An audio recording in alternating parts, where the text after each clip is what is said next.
Ya estamos con todo. 3, 2. De Culiacán a Buenos Aires hay 8.330 kilómetros de distancia. A México y Argentina nos separan al menos 6 países. Esta mexicana y ese argentino somos diferentes en un montón de cosas, pero hay algo que nos une durísimo. Los dos creemos que todo lo que sale de nuestra boca merece ser escuchado y tenemos razón. Por eso estamos aquí, para contarle de los héroes, las heroínas, los villanos y los momentos populares a 8.000 kilómetros de distancia. Hola, ¿qué tal? Yo soy Carolina Hernández.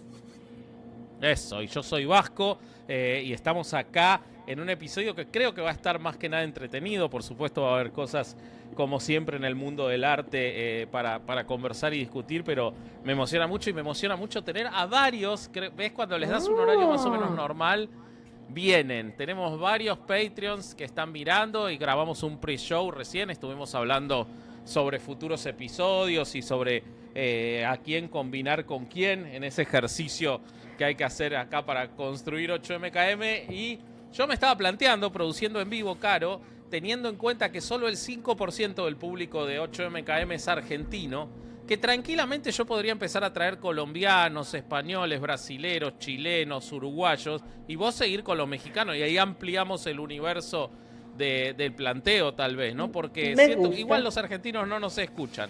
Podríamos hacerlo también. O sea, realmente no, pero güey, o sea, ¿lo vas a hacer para un uruguayo? ¿Realmente? ¿Esa es tu dinámica? No, bueno, pero no lo hago para un uruguayo. Lo que me di cuenta es que todo lo que hagamos lo hacemos para los mexicanos.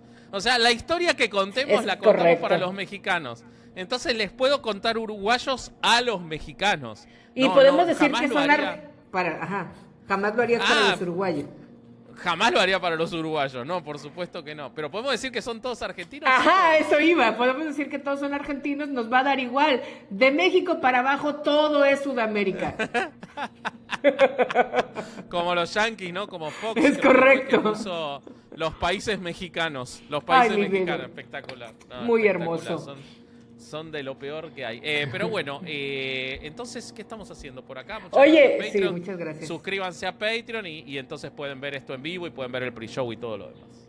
Y que bien hermoso, fíjate que a mí me reencantó, yo sé que te toca empezar a ti, pero yo hoy lavé trastes con mucha más enjundia que toda la semana. Es más, no me tocaban a mí, dije, ¿y qué tiene? Y le di. Me encantó lo que vamos a hablar hoy.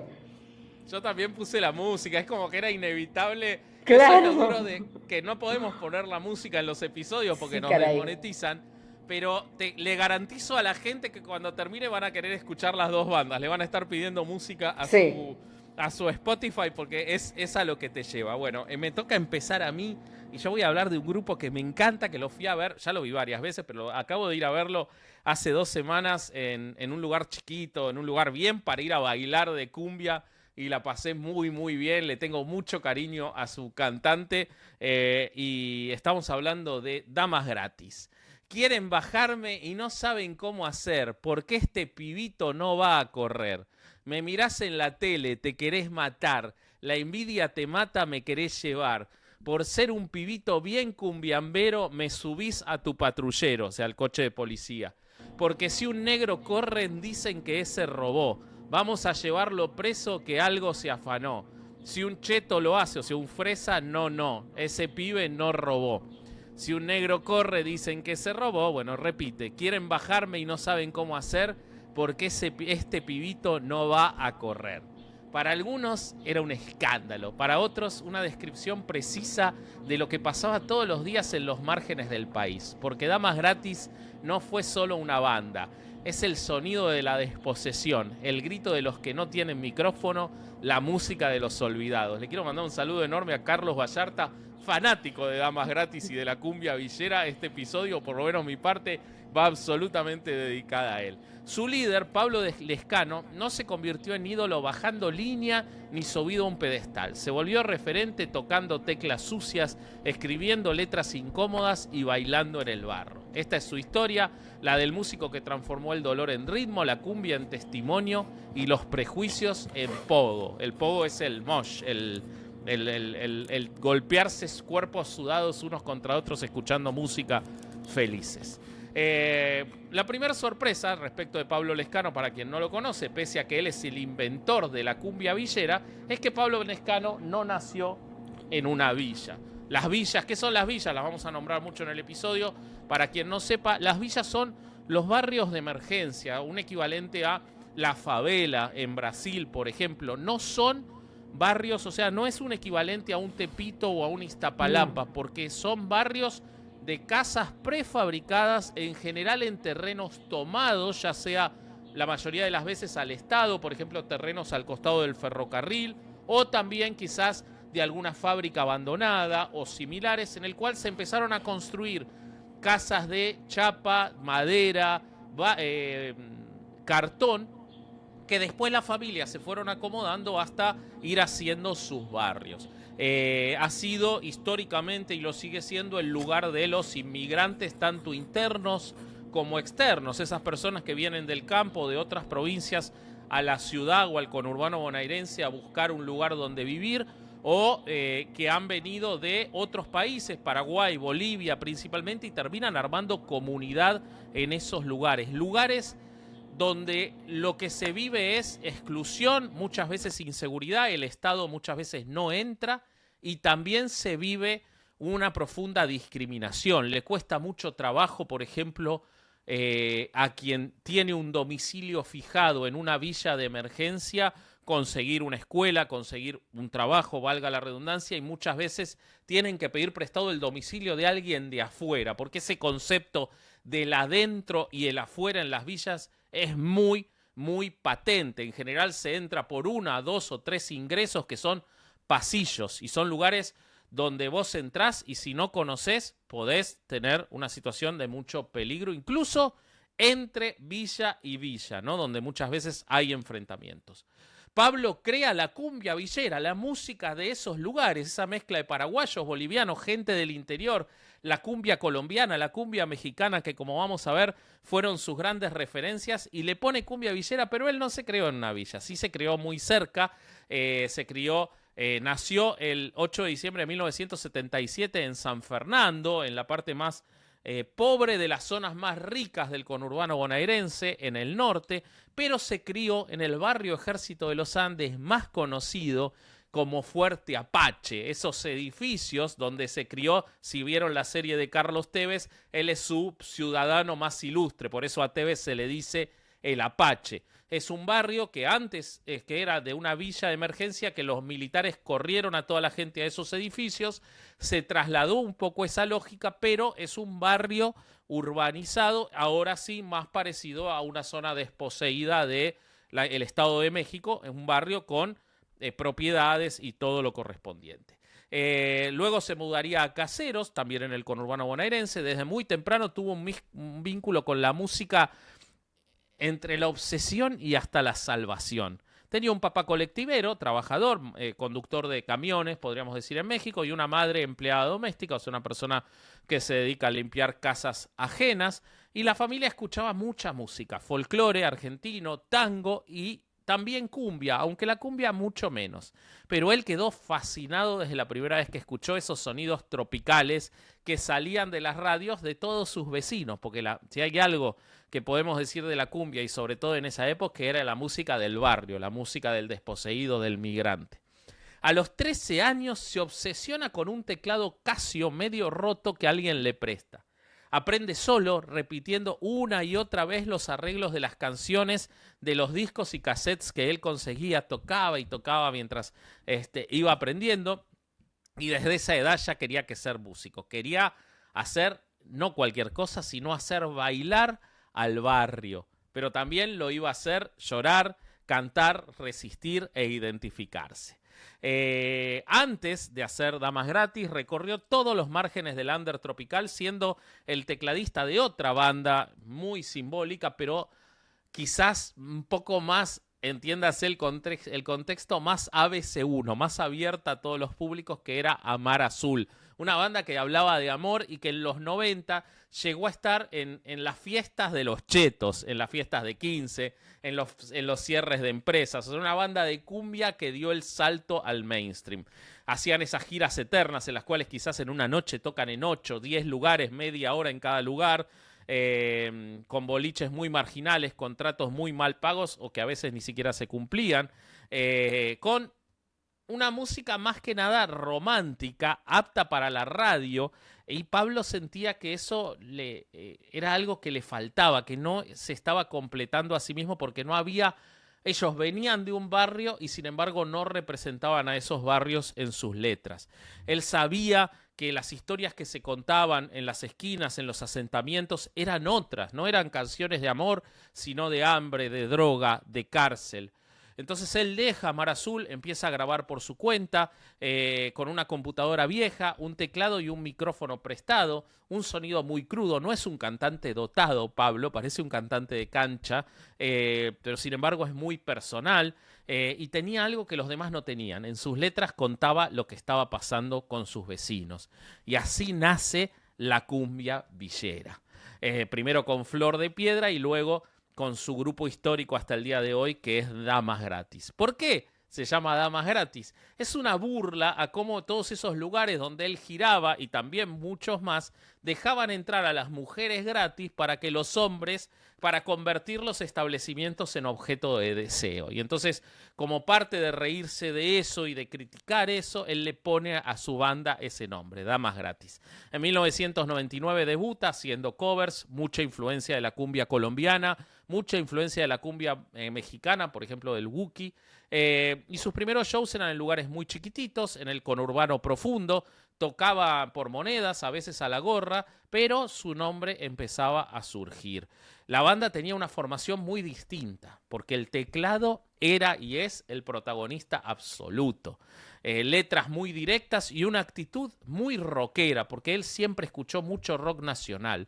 Saca su primer disco en el 2000, llamado Para los Pibes, y se vuelve una bomba con un éxito del cual no voy a reproducir la letra porque me parece francamente muy pobre, pero que sigue siendo hasta hoy un clásico de Damas Gratis, que es Laura, se te ve la tanga, ¿no? Entonces, y también otra canción muy representativa que es El humo de mi facito. El facito es el cigarrillo de marihuana. Canciones que retrataban la realidad de esos lugares de marginalización. Y El humo de mi facito dice más o menos: quiero ponerme a beber y un alto faso fumar por la mujer que mató mi sentimiento, que iré a buscar. No, no debiste jugar con mi tonto corazón. Lo que hiciste con mi amor algún día lo vas a pagar. No estoy triste, no es mi llanto. Es el humo de este facito que me hace llorar. ¿Quién te crees? ¿Una diosa? Flor hermosa que algún día te marchitarás. Y bueno, sigue así.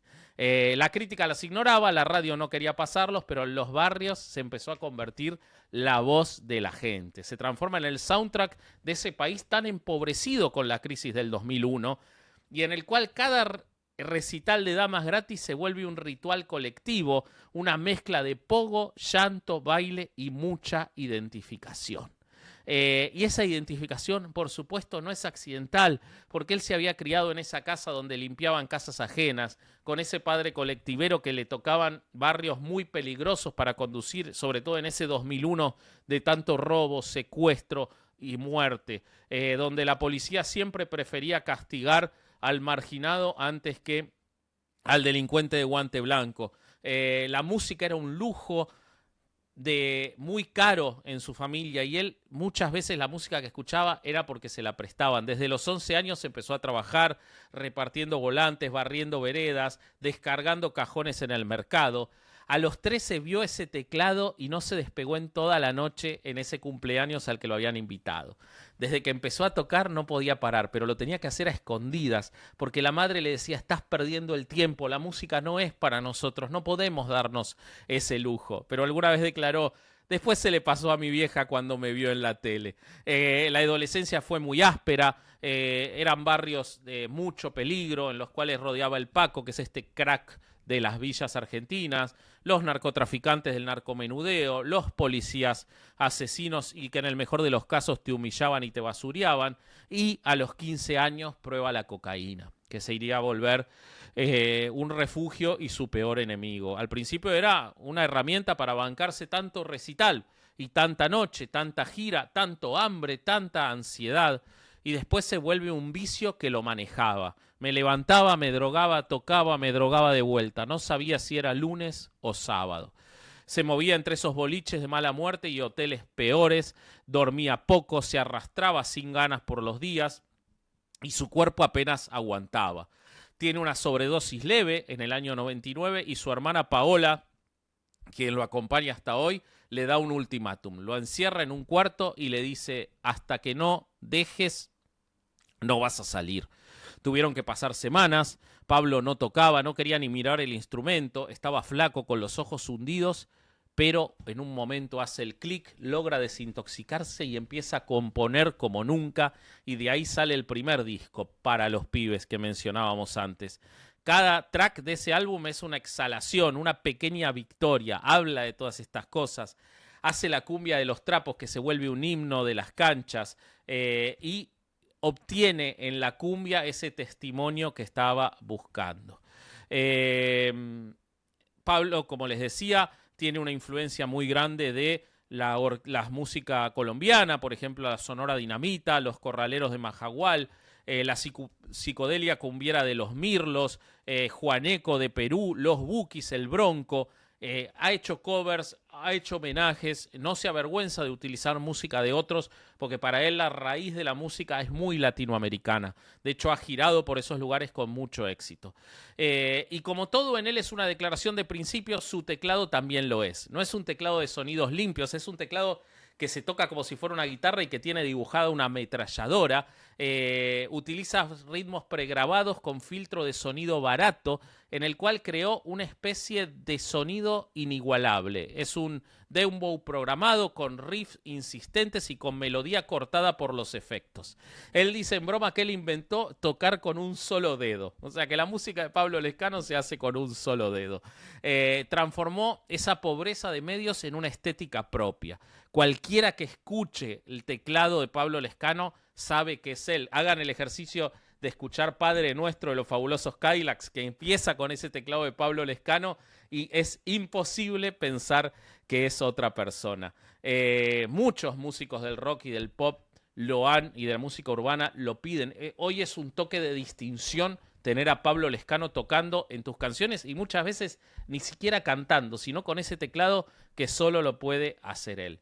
Por supuesto, una persona que además vinculada con la música, muy vinculada con la política, si bien nunca bajó una línea partidaria, todo en él, todas sus canciones son políticas, todos sus reclamos tienen que ver con lo que pasa con la sociedad, con la pobreza, la represión, el consumo, el desamor, el hacinamiento, la violencia institucional, el abandono. No hay metáforas elegantes en Damas Gratis. La música de Damas Gratis es muy directa. Utiliza nombres propios, nombres de barrios, y las historias son historias reales. En el 2001, cuando el país ardía, escribe letras que hablan de los choreos del poder, de la yuta, o sea, la policía asesina. En Florencio Varela, mientras cantaba Laura se te ve la tanga, dijo: que se vayan todos, loco, nadie nos cuida, nadie nos da nada. Fue un símbolo para los barrios del agotamiento que había. Su militancia pasa también por donar teclados, computadoras y micrófonos a más de 30 escuelas del conurbano que hay registradas. Nunca habla de eso, uno siempre se entera por otros. Ha donado instrumental para un hospital pediátrico de José Cepaz que iba a cerrar en el ala de neonatología, y él donó todo lo necesario para que no cierre.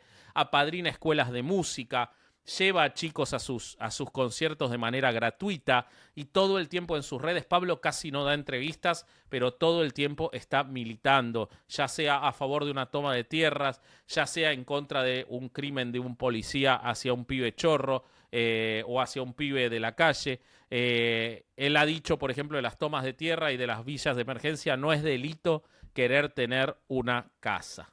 Es una leyenda, y Damas Gratis también es una leyenda, porque Pablo nunca toca a nombre propio, él es Damas Gratis. Por más que los músicos cambien, por más que aparezcan otros, por más que, por supuesto, la única imagen que uno tenga clara de Damas Gratis es Pablo Lescano y a veces su hermana Paola, él es Damas Gratis y logró que la leyenda sea su banda. Es una maquinaria muy activa. 25 años después de haber comenzado sigue tocando. Yo les digo, los vi hace poquito, pero también toca en estadios gigantes, encabezan festivales. Han estado 2 veces en el Lollapalooza, por ejemplo.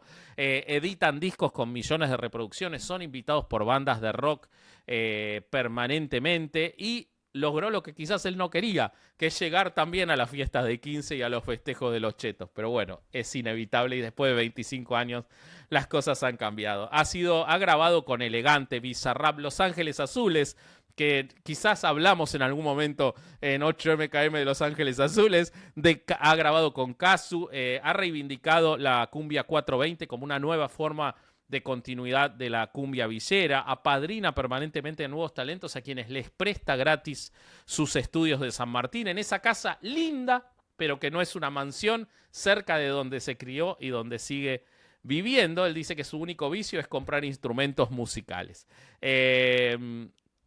Tiene una vida familiar muy reservada, se sabe que tiene una hija que es música también, se sabe que ha tenido parejas de muy larga duración, pero realmente él no muestra su vida, no vive como una estrella, vive como un padre de familia en esa casa de San Martín, donde les decía, donde tiene ese estudio.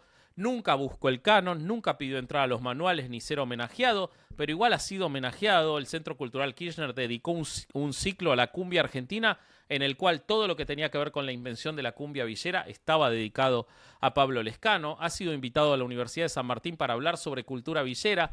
Lo rechazó, pero mandó un video en el que dijo: todo lo que hablo está en mi música. Y tal vez sea cierto, porque en su teclado hay más historia que en muchos archivos y en sus letras más sociología que en cientos de papers. Y en su presencia escénica tan única, más pedagogía de lo popular que en 1000 conferencias. Pablo no es un salvador ni un poeta iluminado.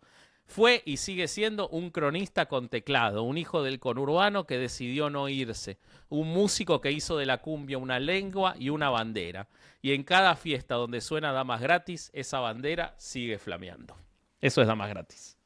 Muchas cosas en común desde que empezó este rollo de cómo hacer del dolor el ritmo, de cómo sale obviamente, no villero, pero sí de condiciones no particularmente lujosas, autodidactas también, el teclado como clave, la mamá, solo que aquí con algunas diferencias, ahorita lo vamos a contar. ¿Conocías a Damas Gratis? ¿Has escuchado a Damas Gratis? ¿Tú alguna vez lo dijiste de algo? No me acuerdo en dónde lo mencionamos y los escuché por eso. Y sí, son la cumbia villera. A Fer Sí. le gusta mucho esa cumbia. O sea, Sí, yo soy no tanto, pero a Fer sí le gusta mucho y la colombiana y rebajadas y todo eso sí le trae. ok. Porque además, curiosamente, realmente no tengo la información completa, pero Monterrey es muy villero, muy de cumbias colombianas y de villeras y todo. Ah, mira. ¿Te Mira acuerdas de vos. la película No soy de aquí o algo así? Una película que se le hizo mucho pedo porque ganó algunos premios y tal. Pero bueno, tenía que ver con eso. Otra vez Ok. pausa, que yo no te escucho aquí. ¿No me escuchás a mí? A ver, ahí ya te escucho, perdón. Ok. Ok, perfecto. Bueno, Bueno, hoy vamos cuando a vos digas. platicar mucho, Fer. Ok, sí, Es- hoy va a es- trabajar fuerte. debo trabajar. No había trabajado tanto. Pero bueno, sí, muchas cosas en común. Me gustó mucho eso. Acá también este de que yo voy a hablar también tiene mucho de resistencia, pero desde otro tono. Y yo, como no podemos poner la canción, haré un tiririrí, tiri, tiri, ti. Tiririrí, tiri, tiri, ti. Vas a escuchar, exacto, escuchar los primeros acordes de esta canción para sentir unas inmensas ganas de ser de la mala, incluso aunque seas abstemia como yo. Pero es que hay canciones que trascienden las clases sociales, los gustos musicales y el tiempo. Canciones que tarareamos de memoria, que no solo se bailan, sino que se heredan, que nacen como melodías simples en los barrios y acaban como himnos en las bodas, en las fiestas de 15 años, en las fondas de madrugada y en los conciertos de estadio. Y si hay un grupo mexicano que ha hecho eso posible, que ha tejido esa cumbia intergeneracional y transversal, son Los Ángeles Azules. De Iztapalapa para el mundo, y no es cliché. La historia de Los Ángeles Azules es, ante todo, la historia de una familia trabajadora en una de las zonas más humildes y vibrantes de la Ciudad de México. Su infancia está marcada por las calles de tierra, mercados, radios viejos y fiestas patronales. Ahí nació su música y su forma de entender el mundo. Los Ángeles Azules no fueron un producto de una disquera, salieron de Iztapalapa, una de las delegaciones más populosas y más golpeadas por la desigualdad. Son una familia, biológica y musicalmente. El grupo está compuesto por los hermanos Mejía Avante. Elías, el mayor y el faro que alumbró el camino de todos los demás. Fue él quien insistió en que podían formar un grupo y convenció a sus hermanos uno por uno. Les enseñó a tocar, armó ensayos, consiguió los primeros toques en fiestas patronales y en plazas públicas. Alfredo, tecladista y compositor. De él es el arreglo original de Cómo te voy a olvidar y muchas de las armonías que caracterizan al grupo. Es introspectivo y casi ermitaño, prefiere el estudio a los reflectores y muchos lo consideran el poeta del grupo, que rara vez dice cualquier cosa en voz alta. José Hilario, quien fue parte de la formación original, aunque con el paso de los años su presencia se fue diluyendo, pero fue él quien tocaba la guitarra y ayudó a montar los primeros ensayos. Fue él quien conoció a varios organizadores de eventos en Iztapalapa y consiguió algunos de los primeros contratos para fiesta privada. Su papel fue crucial en los inicios, cuando no había instrumentos buenos, ni transporte, ni pago. Cristina, ella es la tercera de los hermanos y la primera mujer que se integró de lleno al grupo. En una época en donde los escenarios eran territorio masculino, Cristina, por supuesto que sufrió los estereotipos, pues le decían que mejor se casara y se dejara de cosas, pero Cristina no se dejó de cosas y se convirtió en el símbolo de miles de mujeres que bailaban sus canciones mientras criaban a los hijos, lavaban la ropa o montaban sus changarros. Guadalupe, él es el percusionista del grupo, es el encargado de marcar los acentos que hacen saltar, girar y quebrar la cintura. Su papel es vital. Sin su timbal, la cumbia de Los Ángeles Azules no tendría ese brinquito que la hace tan reconocible desde la primera nota. Jorge, él es uno de los pilares más silenciosos pero indispensables del grupo. Toca el bajo eléctrico, ese instrumento que casi nunca se luce, pero que es el corazón rítmico de la cumbia. Él siempre ha dicho que no le interesa brillar, sino hacer que todo el grupo suene mejor. Muchos no se saben mi nombre, dice, pero han bailado conmigo toda su vida. Y por último, Salvador, el menor de los hermanos y quizá el más insistente. Desde muy pequeño quería tocar, pero los mayores lo veían como el niño, así que se ganó su lugar a fuerza de pura tenacidad. Cuando sus hermanos ensayaban, él se quedaba cerquita, nada más observando, esperando que alguno se cansara o se equivocara para entrar al quite. Mis hermanos me dieron la escuela, decía, pero yo les traje la calle. Todos crecieron en una vecindad en la colonia San Lucas. Eran muchos y compartían cuarto, cama y a veces hasta zapatos. Su madre, doña Marta Avante Barrón, era una ama de casa y su padre, Hilario Mejía García, era un albañil. Nunca sobraba nada, pero tampoco faltaba una radio encendida. Doña Marta veía con ternura y preocupación cómo sus hijos pasaban más tiempo afinando sus guitarras y sus teclados que pensando en trabajos que ella llamaba serios. Su primer contacto con la música fue en los bailes callejeros que organizaban los vecinos con bocinas grandes afuera en la calle. Había cumbia colombiana, salsa, danzón, pero lo que más nos gustaba era ver cómo la gente sonreía cuando bailaba. Era como si se olvidaran de todo. No tuvieron formación musical académica, aprendieron a tocar de oído. Primero con las flautas escolares, esas que todos nos dan en tercero de primaria. Sí. Luego con guitarra. No pensé que se pudiera hacer algo con esa flauta, me saco el sombrero por eso. Ellos hacían eso, porque ahí inventaban notas, ahí inventaban melodías. Después con guitarras prestadas y luego con un teclado que su madre le compró a pagos. Dice Elías, mi mamá fue la primera que creyó en nosotros. Siempre decía que si era la música lo que nos hacía feliz, entonces que tocáramos, pues.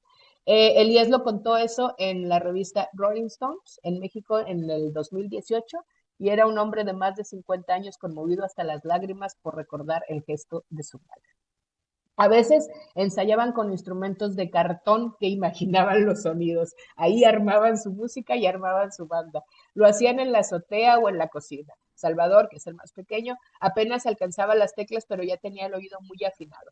La escuela formal, tampoco fue para todos. Algunos apenas terminaron la secundaria. La música, más que un pasatiempo, se convirtió en un salvavidas. Nos mantenía juntos y nos daba algo que esperar cada día, contó uno de ellos. En sus inicios, el grupo tocaba en las fiestas del barrio haciendo covers de cumbia colombiana y peruana hasta que decidieron crear lo suyo.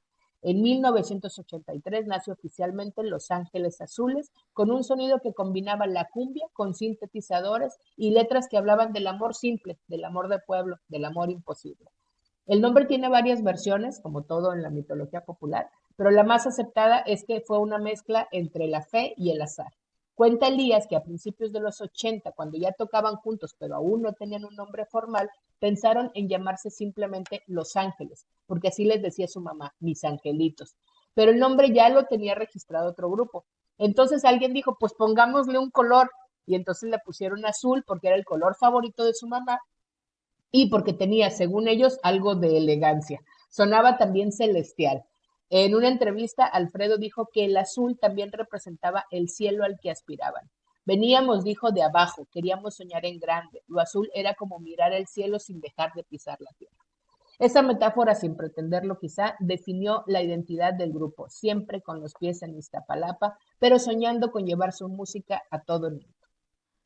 El nombre terminó funcionando casi como una promesa, porque años después, ese de Iztapalapa para el mundo se volvió no solo su lema, sino una declaración cultural de los que sí salieron del barrio, con identidad, con ritmo y con una voz que no se quiebra, aunque el mundo lo vea por debajo del hombro.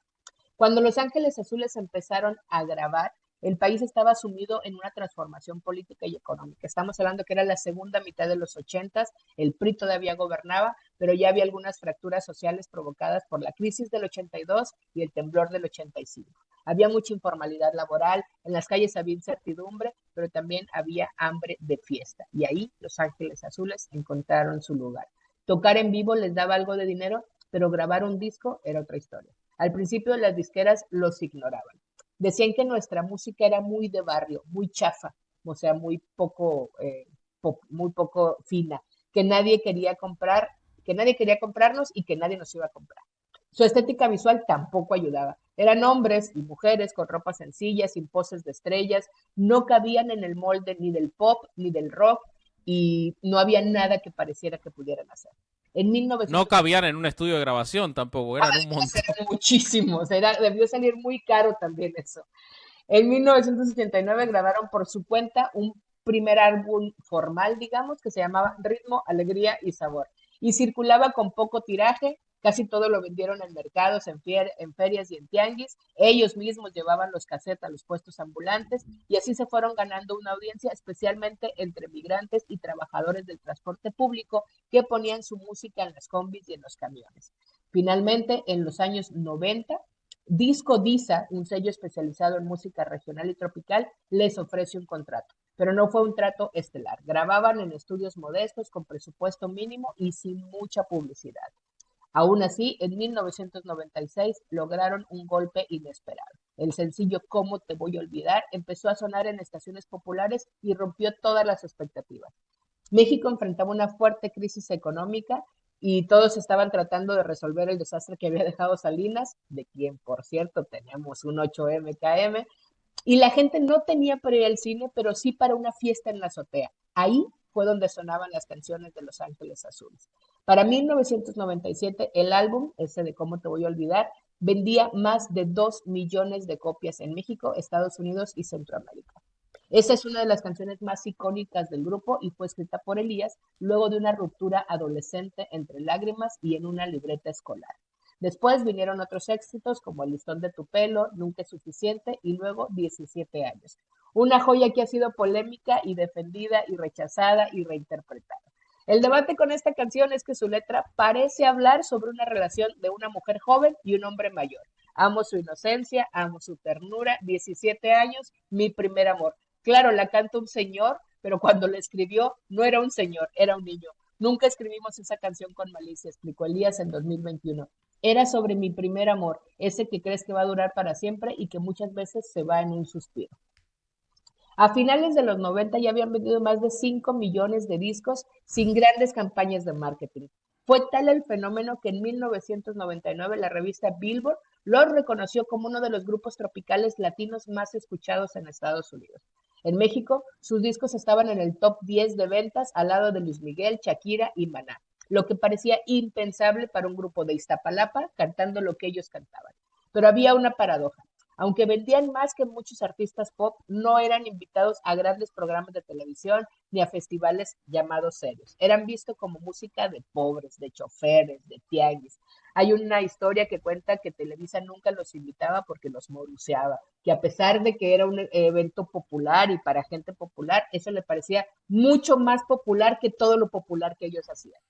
Lejos de debilitarlo, eso los volvió más resistentes. Su público no necesitaba la aprobación crítica. Ellos ya sabían que la música era lo que se vivía y lo que se sentía cuando les escuchaban. El verdadero reconocimiento masivo llegó mucho más tarde con el disco ¿Cómo te voy a olvidar? Edición sinfónica. En 2013 grabaron con la Orquesta Sinfónica de la Ciudad de México. No mames, ese disco, lo hermoso que es. Al fin la industria por fin aceptó que eso que hacían ellos también era arte. Llenaron el Auditorio Nacional, llenaron el Zócalo, llegaron al Vive Latino y fue la locura. En 2018 fueron a Coachella, todo sin cambiar su esencia.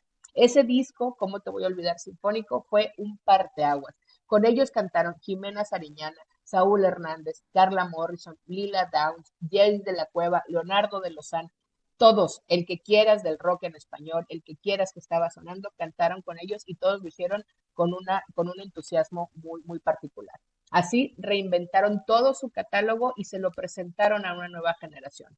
Natalia Lafourcade, que es la que canta Nunca es suficiente para mí, tomó un giro inesperado porque dice que la delicadeza melódica que ella hablaba, con la que ella cantaba, contrastaba muy fuerte con los metales vibrantes de la cumbia, que le dieron a esta rola algo como melancólico y bailable. En la revista Chilango, en una entrevista, Lafourcade dijo: yo crecí oyendo Los Ángeles Azules en las fiestas familiares. Para mí era imposible no bailarlos. Cuando me invitaron sentí que se estaba cerrando un ciclo. Jay de la Cueva, el de Moderato, hizo dueto con la versión de 17 años y logró un poco resignificar esta canción como un retrato del amor juvenil, fugaz e idealizado. Como toda banda que tiene décadas de carrera, hay muchas historias que sobreviven en el aire sin comprobarse. Cuentan que una vez fueron contratados para tocar en el cumpleaños de un señor don Narco en Sinaloa y después dijeron que no sabían quién era el cliente, que solo les habían pagado y que les habían puesto equipo. Dicen que cuando llegaron... Amo su inocencia, ¿no? Exacto. Que cuando llegaron, pues el ambiente sí estaba un poco extraño, que el lugar estaba en medio de la nada, pero que había generadores de luz, carpas, chefs privados, seguridad armada y avionetas que iban y venían con los invitados. Tocaron en una tarima improvisada frente a unos 50 personas. No hubo amenazas, no hubo violencia, nada ilegal, digamos, en su presencia. Pero poco después comenzaron a recibir rumores de que el festejado era un alto mando del narco. Ellos, entre bromas, contestan siempre: pues nos pagaron bien, nos trataron bien y nos fuimos. Nunca revelaron el nombre del anfitrión. También se ha dicho que varios integrantes han tenido peleas internas por derechos de autor y por las regalías, lo cual sí es cierto. Hubo una época en que no todos los hermanos se hablaban, pero como dice la mamá, la música siempre los volvió a juntar.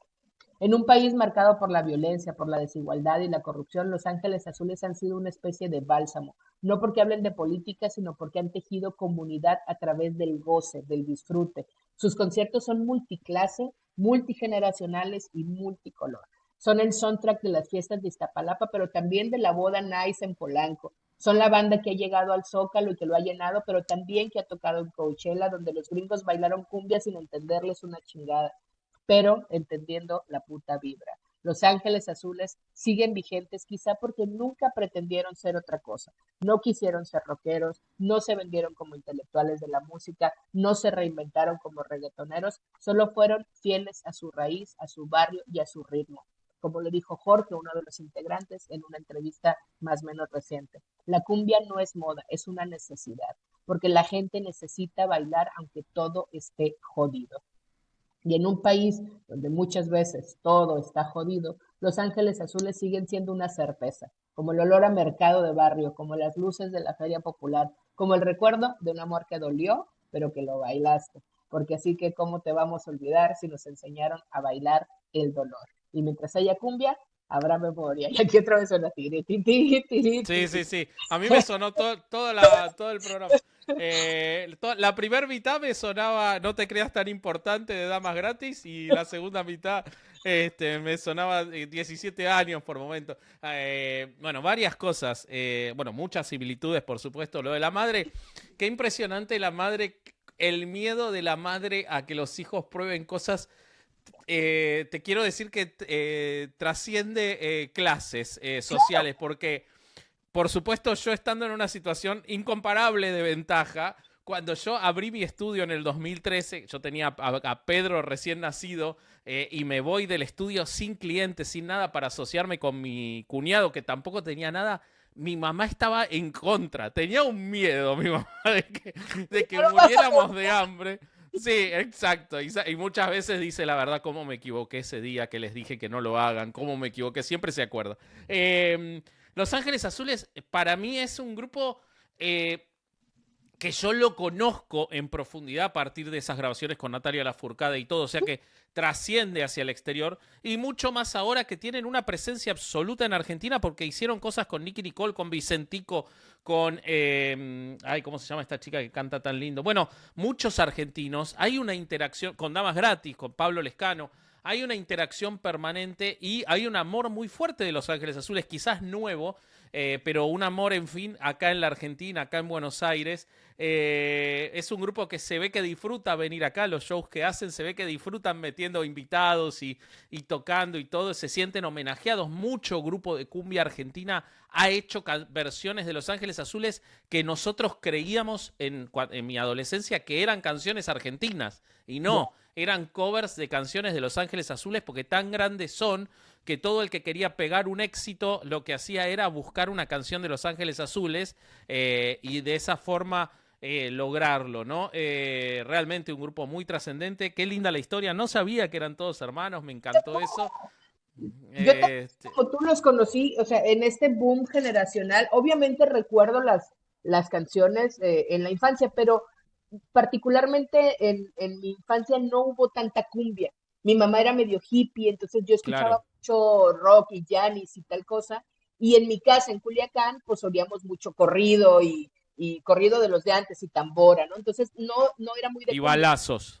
Y balazos, era lo que oíamos y gritos de desesperación.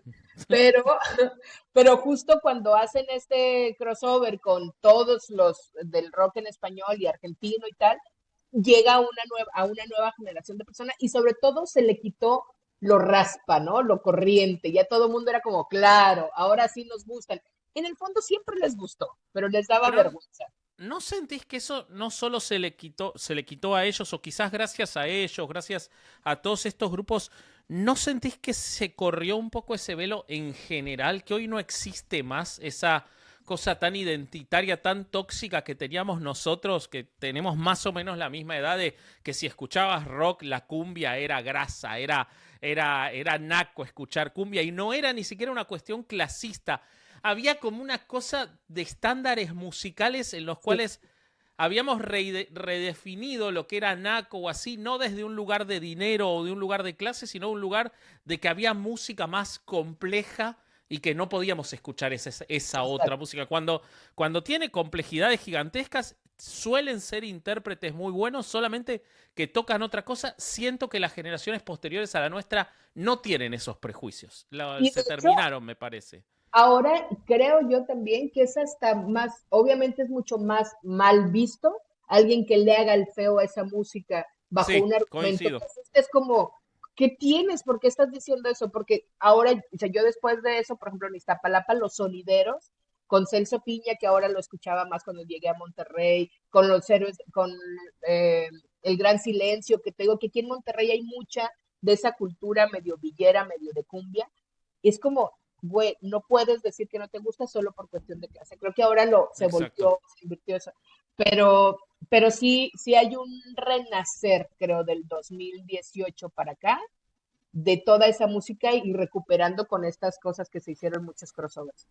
Y creo que también siento que le costó mucho a la cumbia ser considerada parte del folclore, parte de las músicas nacionales, de las músicas regionales. Como tiene ese vínculo con Colombia, con Perú, como atraviesa toda Latinoamérica, como que ningún país lo tomaba dentro de su identidad cultural propia. Y creo que en los últimos años sí se ha logrado que se entienda que la cumbia si bien trasciende fronteras y está influenciada por muchos países, en cada país se construye distinto y las letras son distintas y hacen a la identidad nacional también. Y eso me parece que no pasaba antes. Y yo no sé si es por la extensión, lo que hemos hablado de la extensión territorial de México, que México es son tantos países adentro de México. Lo ponen aquí en los Patreons, dice, Caro tiene barrio norteño. Es que sí, porque hay un barrio del norte, un barrio del centro, un barrio del sur, es decir, la música, las cumbias por lo general eran como muy del centro del país, o sea, estos sonideros son muy del centro del país. Del noreste es este otro cumbia, pero más villero, más rebajado, más Colombia. Claro. En el noroeste, que es de donde yo vengo, no se escucha tanto la cumbia, porque hay otro tipo de música, y en el sur seguramente se escucha menos. Entonces, creo que también en México el que se haya hecho como una identidad nacional trascendió muchísimo más entre nosotros, pues. Totalmente, lo mismo pasa con la cumbia, existiendo folclores en distintos lugares del país. La cumbia de a poquito se fue nacionalizando y construye, hay pocas cosas que construyan identidad nacional en la Argentina. El fútbol es una, sin duda. Creo que la cumbia es otra. Es muy interesante eso, porque el rock también lo es. Y parecen tan distintos y al final, creo que el fenómeno Auténticos Decadentes, por ejemplo, que además interpela a México y Argentina, es un fenómeno similar. Es decir, no somos una sola cosa que nos puedas poner un título. Somos música que la gente quiere bailar y que es cumbia, es rock, no importa, es otra cosa, pero la identidad se asimila mucho. En fin, lindo episodio, me encantó, me encanta hablar de música, me fascina hablar de música, así que lindo episodio. Recuerden que nos pueden escuchar en Spotify, no solo vernos en YouTube. Recuerden que si son miembros Patreon pueden ver los cortes que tuvimos, pueden ver el pre-show, pueden ver todo lo que ha ocurrido y no solo el episodio editado que sale en plataformas bastante más cortito. Y en fin, no sé qué más, Caro. Nada, vayan suscríbanse, denle like, denle compartir. Me conmueve muchísimo ver comentarios de estoy aquí por 8MKM, aunque no tiene ningún sentido eso que les estoy pidiendo. Me gusta que no cuestionen lo que Yo se quiero les pide. doblar la apuesta. Yo quiero que empiecen a poner eso también en episodios de herejes. Claro, o sea que en episodios de herejes ustedes pongan, yo estoy acá por 8MKM, por favor. Ese es un gran crossover. Eso es Leonardo de Lozán con Los Ángeles Azules. Es hacer un crossover del barrio que tiene herejes a esta delicadeza de programa que tiene la finura de una sinfónica. Entonces, vayan allá y ya se pueden ir a lavar los trastes con música de Damas Gratis o de Los Ángeles Azules. Les recomiendo que se pongan contentos y que se pongan contentas porque nos vemos pronto cuando completemos de nuevo estos 8,000 kilómetros con nuevas historias que demuestran que en el fondo todos bailamos el dolor y no somos tan distintos como pensamos. Vámonos. Eso, nos vemos.